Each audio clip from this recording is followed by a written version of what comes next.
नूरिस्तान के ऊपर आज रात कुछ अजीब था। चांद की रोशनी बिछी थी, सितारे हिल रहे थे और हवा में एक पुराना सा राज दोबारा जिंदा हो गया।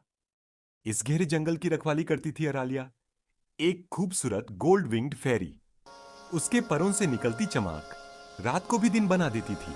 और उसका सबसे करीबी दोस्त चंदनी, एक मून वाइट मैजिकल हॉर्स। एक रात अरालिया को जंगल की जमीन में धंसी हुई एक ना बोलने वाली जदू की किताब मिली।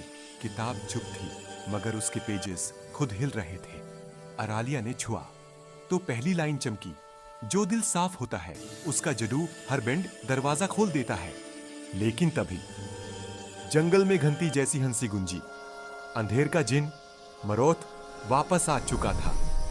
वो खुशी चुराकर लोगों की जिंदगी में अंधेरा भरता था। और इस बार उसका निशाना था नूरिस्तान। अरालिया ने चंदनी को सिग्नल दिया और दोनों हवा में तेजी से उड़ी। जंगल का रंग सियाह पड़ने लगा, पेड़ मुरझाने लगे, सितारे चुप गए। अरालिया ने जदू की किताब का एक पेज खोला और पेज में से आसमान जैसी रोशनी निकली। वो रोशनी उसके परों में घुल गई। अरालिया की ताकत 10 गुना बढ़ गई।